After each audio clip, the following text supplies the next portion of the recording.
So my name's Louisa. I'm the Associate Director of Nursing and Midwifery and Head of Midwifery, and my counterpart. I'm Kookie, and I am Matron for Intrapartum Services, covering kind of birth centre, triage and induction and labour suite. And we're just here today to talk about some midwifery moments to showcase the work of our teams. Really, it's not our work, it's the team's work, just to show what can be achieved in maternity. We realised probably about a year ago that we had some concerns in triage, so we looked at ways in which we could address those and make improvements both from a safety and a quality agenda. We were supported by the Trust Transformation team, who came in and did a sprint in there, which was really, really beneficial, and what that then showed us was what we thought were the issues, which was great. So they really acted as our critical friend. And then what that enabled us to do is then develop a whole QI project around addressing those issues that we'd found. So it works in a very different way. So it's a very bespoke part of maternity.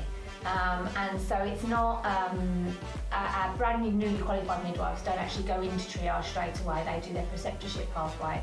But we're working with our preceptorship team to look at, as people come to the end of their preceptorship pathways, offering triage as a place for them to go to get to know, because it's a very different way of working. It's about supporting staff into that transition into triage, which is really important. It's not a place that you can just suddenly... You need to be experienced to understand how the hospital works, and also the remit really between the GP surgeries and triage, to know that it's okay to take a telephone call from a woman and divert her to 111 or a GP and things like that. So you do need that breadth of knowledge, which you get from working everywhere and looking after individual women. So we are looking at data quality, so how we audit our performance in there and our KPIs. We're looking at how we escalate at times of high acuity, both from a midwifery and a medical perspective. We look at the footprint and the working environment for our staff, and also for the women coming through triage, and what does it feel like to go through triage. So we're putting in things like computers on the wall so that the staff can access IT in one place with the women. We've been putting in some centralised monitoring, so we can look at all the monitors, baby heart monitors that are going on at one time. We've had some decorative mural work put on one of the rooms to help make it a bit more comfortable for women in there.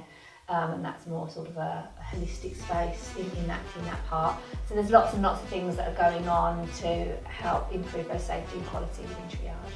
I think that's the beauty of QI, is that everybody can do it. And I think once you start with sometimes in maternity and in NHS as a whole, we have some really wicked problems, and you're thinking, okay, right, where do we even start?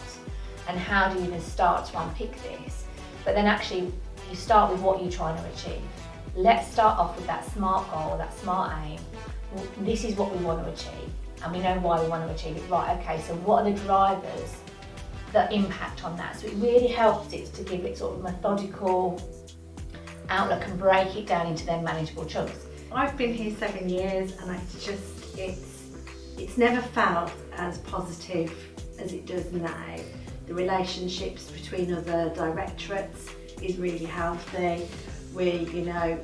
Nobody's working in silo, we're all working together, and we're all working there for the women and the midwives that are at the forefront really, and trying to improve services and get it right. I think the PDM team and our clinical midwifery educators have made a massive difference to this trust and our recruitment, because even some of our new colleagues that are band sixes that have come from other trusts have said that it's been really great that in the middle of the night they've got somebody that they can get hold of for support, and it doesn't necessarily need to be the shift leader on delivery suite or the shift leader on the ward. So it's I think that it's exciting, and you can kind of see where we're going, and I think it's got a good feel to it.